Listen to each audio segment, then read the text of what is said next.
Avant de plonger dans cette histoire incroyable, pensez à vous abonner à la chaîne et à activer la cloche. Ici, chaque récit a quelque chose à dire, et vous ne voudrez pas en manquer un seul. La nuit était tombée depuis longtemps sur la route déserte, et un vent glacial traversait les plaines sans rencontrer d'obstacles. Le médecin, le docteur Jonathan Miller, rentrait d'une longue journée à l'hôpital de la ville voisine. Les lumières de son véhicule perçaient à peine l'obscurité. C'est alors qu'il aperçut une silhouette tremblante au bord de la route. Il ralentit et son cœur se serra. Une femme, visiblement épuisée, serrait contre elle un enfant emmitouflé dans un manteau trop fin pour la saison. Leurs lèvres bleues et leurs yeux remplis de peur le frappèrent comme un coup de poignard. Sans hésiter, Jonathan arrêta la voiture et sortit, son souffle formant des nuages dans l'air glacé. Il s'agenouilla auprès d'eux, parlant doucement pour ne pas les effrayer. La mère, ses mains crispées sur l'enfant, le regardait avec méfiance. Mais l'urgence et la compassion dans les yeux du médecin firent le reste. Il enveloppa l'enfant et sa mère dans ses couvertures, les portant jusqu'à sa voiture. Puis, le moteur chaud, le chauffage à fond, et un regard plein de détermination, il savait que cette nuit-là, leur destin venait de changer. Mais ce qu'il ignorait encore, c'est que cette rencontre allait bouleverser sa vie autant qu'elle allait sauver la leur. Le vent hurlait à travers les arbres dénudés le long de la route solitaire. Jonathan Miller conduisait lentement, ses yeux scrutant chaque ombre, conscient que les routes de campagne pouvaient être traîtresses, surtout à cette heure avancée. La fatigue de sa journée à l'hôpital pesait sur ses épaules, mais il ne pouvait pas s'empêcher de remarquer les détails, le scintillement de la glace sur les branches, le silence presque surnaturel autour de lui. Puis il les vit. Une silhouette minuscule sur le bord de la route, tremblante, presque effacée dans la nuit. Sa première pensée fut que c'était un animal, mais le mouvement, la manière dont quelqu'un serrait quelque chose contre sa poitrine, lui fit comprendre immédiatement qu'il s'agissait d'une mère et de son enfant. Jonathan freina brusquement, sentant son cœur battre à tout rompre. Il sortit de la voiture, le froid mordant ses mains malgré ses gants épais. « Bonjour, est-ce que vous allez bien ?» demanda-t-il doucement, sa voix perçant le vent glacial. La femme le regarda, méfiante, ses yeux reflétant la peur, la fatigue et la détresse. L'enfant, recroquevillé dans ses bras, semblait frissonner de manière incontrôlable. Le médecin ne réfléchit pas. Il s'approcha lentement, sortit ses couvertures de sa voiture et les enveloppa autour d'eux. « Venez, je vais vous mettre au chaud, » dit-il, sa voix ferme mais réconfortante. La mère hésita un instant, avant de céder à la nécessité. Ensemble, ils montèrent dans la voiture, le moteur rugissant, le chauffage réchauffant peu à peu les membres engourdis. Alors que Jonathan conduisait prudemment vers la ville la plus proche, il remarqua le regard de l'enfant, curieux mais toujours inquiet. Une étrange sensation s'empara de lui, ce n'était pas seulement une urgence médicale qu'il venait de rencontrer, mais un destin qui venait de croiser sa route.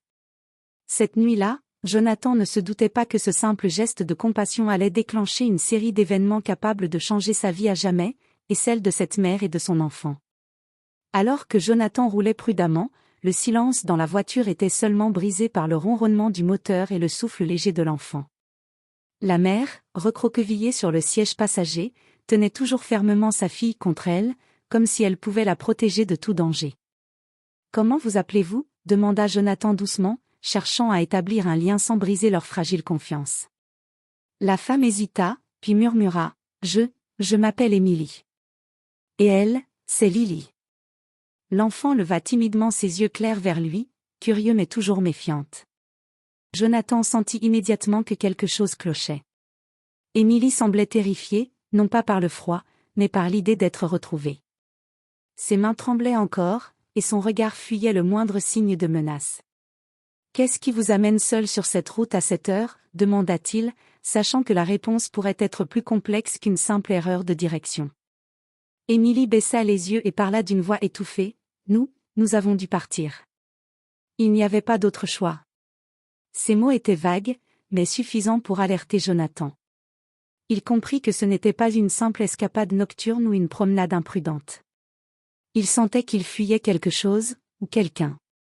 Lily, encore tremblante, posa sa petite main sur celle de sa mère. Jonathan remarqua la force silencieuse qui émanait de cette femme, malgré sa peur évidente. Elle n'était pas simplement en détresse physique, elle portait le poids de secrets, de décisions difficiles, et peut-être de dangers imminents. En approchant de la ville, Jonathan décida qu'il fallait agir avec prudence. Il connaissait des refuges et des contacts qui pouvaient les protéger temporairement. Mais surtout, il savait que cette nuit allait être le premier chapitre d'une histoire beaucoup plus grande, une histoire où la compassion d'un homme allait rencontrer le courage d'une mère déterminée à protéger son enfant à tout prix. La voiture de Jonathan entra enfin dans les limites de la petite ville. Les lampadaires, rares et vacillants, jetaient une lumière tremblotante sur les rues désertes. Malgré le réconfort du chauffage, Emily serra Lily contre elle, comme pour créer une bulle de sécurité autour d'elle. Jonathan s'arrêta devant un petit immeuble ancien, presque oublié par le temps, qu'il connaissait bien. À l'intérieur, un refuge discret offrait un abri temporaire aux personnes en détresse. Emily jeta un regard inquiet autour d'elle avant de suivre Jonathan à l'intérieur. Le refuge sentait le bois ancien et le café chaud. Quelques bénévoles s'affairaient à préparer des couvertures et des repas.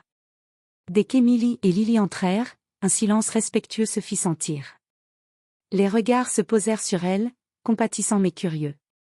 Jonathan conduisit Emily à une pièce isolée où elle pourrait se réchauffer en privé. Il sortit des vêtements de rechange pour Lily et des couvertures supplémentaires. Emily, encore tremblante, semblait à la fois soulagée et méfiante. « Vous pouvez rester ici autant que nécessaire, » dit Jonathan. « Personne ne vous trouvera. Mais, je dois savoir pourquoi vous êtes ici, seule sur cette route. » Emily baissa la tête, la gorge serrée. Après un moment de silence pesant, elle murmura. « Mon mari, il a commencé à nous traquer. Je n'avais pas le choix, il est dangereux. » Jonathan sentit un frisson parcourir son dos. Cette histoire dépassait tout ce qu'il avait pu imaginer. Emily n'était pas seulement une mère en détresse, elle était en fuite, poursuivie par un homme qui représentait une menace réelle pour sa vie et celle de sa fille. Lily, comprenant vaguement l'inquiétude de sa mère, se blottit contre elle, et Jonathan sut qu'il devait agir rapidement. Il connaissait des contacts dans la ville capables d'assurer leur sécurité temporaire, mais la situation nécessitait aussi une réflexion stratégique. Chaque décision pouvait être déterminante pour leur survie. Cette nuit-là, Emily comprit que leur salut dépendait d'un parfait équilibre entre confiance et prudence. Et Jonathan réalisa que ce qui avait commencé comme un simple acte de compassion allait se transformer en une mission de protection bien plus dangereuse et complexe qu'il n'aurait jamais pu l'imaginer. La nuit avançait, et le refuge, bien que sûr, ne pouvait pas rester un sanctuaire éternel. Jonathan savait qu'Emily et Lily devaient rester vigilantes. Il les avait installées dans une petite chambre à l'étage, mais le moindre bruit dans le couloir semblait amplifier leur anxiété.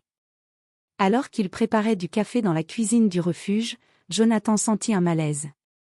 Son instinct médical, mais surtout humain, lui criait que le danger était proche. Emily, assise sur le lit avec Lily, entendit à peine la porte du refuge s'ouvrir. Une silhouette masquée se glissa dans le hall. « Je savais que vous viendriez ici. » murmura une voix grave, menaçante, qui fit frissonner Emily jusqu'aux os. Jonathan surgit dans le hall, déterminé à protéger les deux femmes. La silhouette, reconnaissant peut-être la présence d'un obstacle, fit un pas en arrière, mais ses intentions restaient claires, il les cherchait. « Personne ne sort d'ici ce soir, » dit Jonathan d'une voix ferme, posant sa main sur le poignet du visiteur pour le contenir, même s'il savait que la confrontation physique n'était pas idéale. Emily serra Lily contre elle, ses yeux débordant de peur et de détermination. Elle savait que fuir n'était plus une option, il fallait agir avec intelligence. Jonathan, conscient que chaque seconde comptait, sortit son téléphone pour alerter discrètement un contact de confiance dans la ville, un ancien collègue policier capable de sécuriser leur position. La silhouette, désormais consciente qu'elle ne pourrait agir seule, recula dans l'ombre, disparaissant aussi soudainement qu'elle était apparue. Le silence retomba dans le refuge, mais la tension restait palpable. Emily et Lily respirèrent plus librement, mais elles savaient que cette nuit n'était qu'un avertissement. Jonathan posa une main réconfortante sur l'épaule d'Emily. « Vous êtes en sécurité, pour le moment. Mais il faudra bouger bientôt, et rester une longueur d'avance. » Emily hocha la tête, comprenant que leur fuite venait de franchir un nouveau palier. Cette nuit-là, elle comprit que la protection de sa fille ne dépendait plus seulement de la chance ou de la compassion d'un médecin, il leur faudrait du courage, de la ruse, et une confiance totale en Jonathan. Le jour commençait à poindre, projetant une lueur grisâtre à travers les petites fenêtres du refuge. Émilie, assise sur le lit avec Lily dans les bras, semblait plongée dans ses pensées. Jonathan, après avoir assuré que la menace immédiate s'était éloignée, s'installa en face d'elle, attentif à ses moindres gestes. « Émilie, je dois comprendre. »« Pourquoi vous tractez-ils » demanda-t-il doucement, sachant que la vérité serait douloureuse mais essentielle pour les protéger. Émilie inspira profondément, les doigts de Lily serrés dans les siens. « Mon mari. David, il n'est pas l'homme que tout le monde croit. Il... » Sa voix se brisa un instant, avant qu'elle ne reprenne, plus déterminée. « Il est violent, manipulateur, et il veut contrôler chaque aspect de ma vie. Il a découvert que j'avais pris des décisions pour protéger Lily, et il ne peut pas le supporter. » Jonathan sentit un mélange de colère et de compassion le submerger. Il savait que ce n'était pas une simple dispute domestique, c'était une véritable menace pour leur sécurité.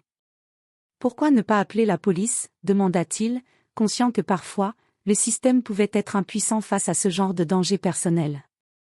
Émilie secoua la tête, les yeux embués de larmes. Il a des contacts partout, des gens qui peuvent couvrir ses traces. Même la police pourrait être compromise. C'est pour ça que je devais partir, disparaître. Jonathan comprit que chaque décision future devait être stratégique. Il fallait non seulement les protéger physiquement, mais aussi anticiper chaque mouvement de David. Il prit une profonde inspiration. « Nous allons le faire. Je vais vous aider à rester en sécurité. Mais vous devez me dire tout ce que vous savez sur ses habitudes, ses contacts, et ce qu'il pourrait faire ensuite. » Émilie hocha lentement la tête, sentant que pour la première fois depuis des semaines, elle n'était plus seule. Avec Jonathan, elle avait trouvé un allié capable de transformer la peur en plan d'action, et de protéger Lily. Cette journée-là marqua le début d'une alliance fragile mais déterminante. Les ombres du passé n'avaient pas disparu, mais avec courage et intelligence, Émilie et Jonathan allaient commencer à reprendre le contrôle de leur destin.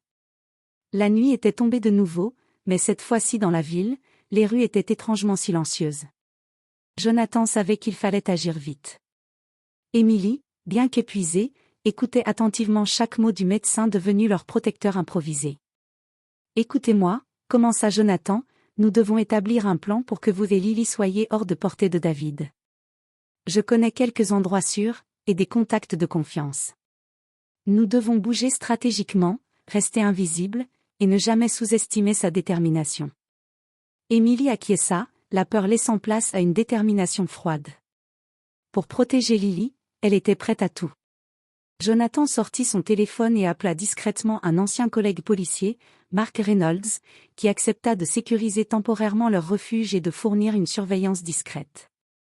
Tout semblait se dérouler comme prévu, jusqu'au moment où un léger bruit de pas à l'extérieur attira leur attention. Émilie se figea, son regard cherchant la fenêtre. Jonathan s'approcha, silencieux, et tendit l'oreille. Les pas s'étaient arrêtés, mais le danger était palpable. David était plus proche qu'il ne le pensait. « Il sait que nous sommes ici », murmura Émilie, la voix tremblante. « Peut-être, mais il ne sait pas exactement où », répondit Jonathan. « Nous devons utiliser ça à notre avantage. Préparez-vous à bouger dans 5 minutes. » Ils emballèrent rapidement quelques affaires essentielles et des vêtements pour Lily. Chaque geste était calculé, chaque seconde comptait. Jonathan fit signe à Émilie de le suivre, et ensemble, ils quittèrent la chambre par une sortie discrète qu'ils connaissaient bien. Alors qu'ils s'éloignaient dans l'obscurité, Jonathan sentit une tension grandissante. Le piège était peut-être déjà en place, et chaque décision pouvait être déterminante pour la sécurité de la mère et de l'enfant. Mais une chose était certaine, ni Émilie ni Lily ne seraient laissées seules face à David. Cette nuit-là, sous le ciel sombre de la ville, le jeu du chat et de la souris commençait véritablement. Et pour Jonathan, la mission était claire, protéger ses vies à tout prix, même si cela signifiait affronter un homme plus rusé et dangereux qu'il ne l'avait imaginé. La nuit enveloppait la ville d'un voile sombre, mais Jonathan et Emily savaient qu'ils ne pouvaient pas se permettre le luxe de la sécurité. Ils avaient trouvé refuge dans un petit appartement temporaire, préparé par le contact de Jonathan, Mark Reynolds. Chaque pièce avait été vérifiée, chaque issue de secours repérée. Pourtant, le danger n'était jamais loin. Alors qu'Emily berçait Lily pour l'endormir, un bruit sec à l'entrée les fit sursauter. Jonathan s'empara d'une lampe torche et se dirigea vers la porte, son cœur battant la chamade. « Qui est là ?» demanda-t-il, sa voix ferme mais contrôlée. Un rire glacial répondit, venant de l'ombre. « Vous pensez vraiment pouvoir m'échapper ?» David venait de franchir la porte arrière, profitant d'une distraction pour s'infiltrer. Son regard était rempli de colère et d'obsession. Emily recula instinctivement derrière Jonathan, tandis que Lily serrait sa mère contre elle, inconsciente du danger mais ressentant l'inquiétude de sa mère. Jonathan ne perdit pas son sang-froid. Il savait qu'un affrontement direct avec David serait risqué, mais il devait protéger les deux femmes à tout prix. « Vous partez maintenant, et vous laissez cette famille tranquille, » cria-t-il, plaçant Emily et Lily derrière lui. David s'avança, un sourire cruel sur le visage, mais Jonathan sentit une faille, l'arrogance de David le rendait prévisible. D'un mouvement rapide, Jonathan fit signe à Emily de suivre la sortie de secours préparée à l'avance. En quelques secondes, ils se glissèrent dans l'obscurité du couloir, laissant David en colère derrière eux. Une course-poursuite s'engagea dans les ruelles sombres de la ville. Les talons d'Emily frappaient le pavé, mais Jonathan les guidait, calculant chaque détour pour semer leurs poursuivants. Lily, dans les bras de sa mère, semblait étonnamment silencieuse, comme si elle pressentait que sa survie dépendait de leur rapidité et de leur sang-froid. Enfin, après plusieurs minutes de fuite, ils atteignirent un point sûr où Mark et quelques contacts attendaient pour les protéger. Essoufflé mais vivant, Emily regarda Jonathan avec reconnaissance. « Merci, je ne sais pas ce que nous aurions fait sans vous. » Jonathan posa une main sur son épaule, le visage grave. « Ce n'est que le début. Il ne reculera devant rien. Mais tant que nous resterons unis, il ne pourra pas vous atteindre. » Cette nuit-là, Emily comprit que leur combat ne faisait que commencer. David était déterminé, mais elle venait de découvrir que la force de l'amitié et de la détermination pouvait être une arme bien plus puissante que la peur. Le soleil se leva sur la ville, apportant avec lui une lumière douce mais trompeuse. Emily et Lily étaient en sécurité, du moins temporairement, grâce à Jonathan et à son contact Mark. Mais Jonathan savait que pour mettre un terme à la menace de David, il devait passer à l'action et non simplement se cacher. Dans un petit café discret, Jonathan réunit Emily, Mark et un autre allié inattendu, Claire Thompson, une avocate spécialisée dans la protection des victimes et des affaires domestiques dangereuses. Claire avait déjà aidé plusieurs personnes à échapper à des harceleurs violents, et sa présence apportait un sentiment de stratégie et de légitimité au plan. « Nous devons être précis et rapides, » dit Claire. « David ne reculera devant rien, et il essaiera de vous isoler.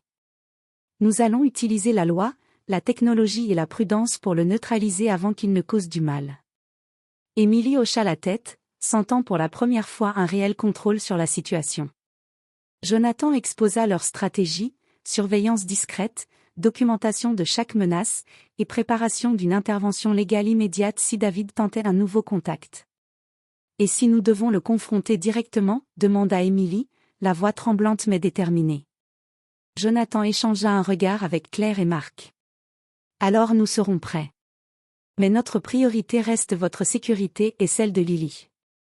Tout le reste doit être calculé. » Pendant les jours suivants, ils mirent en place leur plan. Emily et Lily furent déplacées dans différents lieux sécurisés, David étant constamment surveillé pour anticiper ses mouvements. Chaque appel, chaque message, chaque signe de sa présence était enregistré et analysé. Mais ce que David ignorait, c'est que cette alliance inattendue était plus forte que sa détermination. Il pensait contrôler la situation par la peur, mais Jonathan, Claire et Mark avaient préparé un filet invisible, prêt à se refermer au moment opportun. Un soir, alors que tout semblait calme, Jonathan reçut un message crypté, David venait de prendre une décision risquée. La tension monta instantanément. Emily sentit le frisson familier de l'angoisse, mais cette fois-ci, elle n'était pas seule. « Il arrive » murmura Jonathan, les yeux fixés sur l'écran. « Nous sommes prêts » répondit Émilie, sa main serrant celle de Lily avec force. Cette nuit-là, l'alliance inattendue allait mettre en œuvre le plan qui pourrait enfin mettre fin à la terreur de David et assurer la sécurité de la mère et de sa fille. Le jeu du chat et de la souris touchait à un tournant décisif. La nuit était noire, mais chaque bruit semblait amplifié dans la petite maison sécurisée où Émilie et Lily étaient temporairement cachés. Jonathan, Claire et Marc étaient tous en alerte maximale.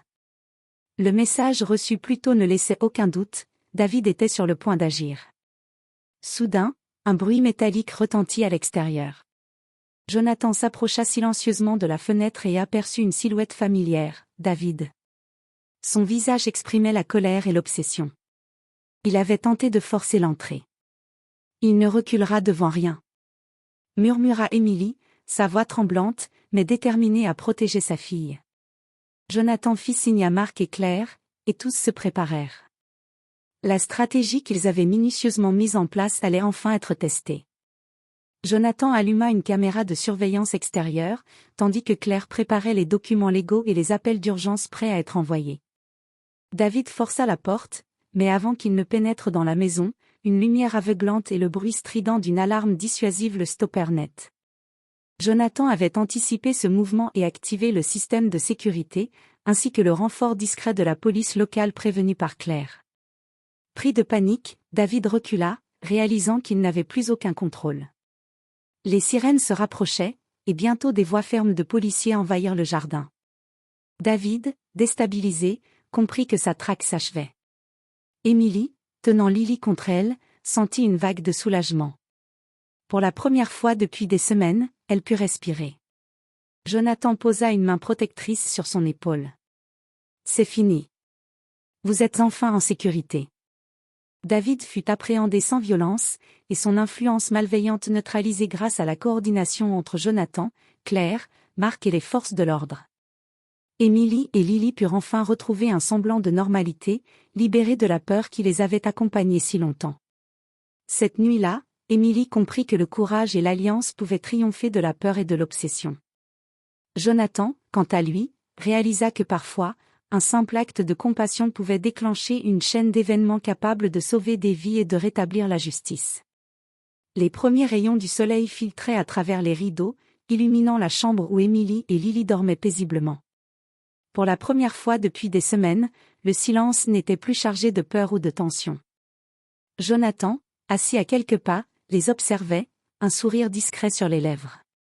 Le danger était derrière elle. David avait été arrêté, et grâce aux preuves et à la vigilance de Claire et Marc, il serait tenu responsable de ses actes. Émilie, elle, sentait pour la première fois une liberté qui lui avait semblé impossible à atteindre. « Merci, Jonathan », murmura Émilie, les yeux brillants de gratitude, tandis qu'elle regardait sa fille jouer avec un jouet sur le sol. « Vous nous avez donné plus que la sécurité, vous nous avez redonné l'espoir. » Jonathan hocha la tête, humble. « Vous avez été incroyablement courageuse. Je n'ai fait que mon devoir, mais vous avez montré une force que peu possède. » Avec le temps, Émilie et Lily purent reconstruire leur vie dans un nouvel appartement, entourés de soutien et de bienveillance. Elles savaient que la peur pouvait ressurgir, mais elles avaient désormais les outils et les alliés pour y faire face. Jonathan, lui, resta un ami et un protecteur discret, toujours présent, mais respectant leur indépendance retrouvée. Le souvenir de cette nuit glaciale sur la route déserte resta gravé dans leur mémoire. Mais ce souvenir n'était plus seulement celui de la peur, il était devenu celui du courage, de la résilience, et de la compassion humaine capable de changer des vies. Émilie, tenant la main de Lily, leva les yeux vers Jonathan et dit avec un sourire. « Nous avons traversé l'ombre, et maintenant, nous voyons la lumière. » Jonathan sourit à son tour, sachant que parfois, un simple acte de bonté pouvait non seulement sauver des vies, mais aussi transformer des destins. Et pour cette mère et sa fille, l'avenir était enfin plein de promesses.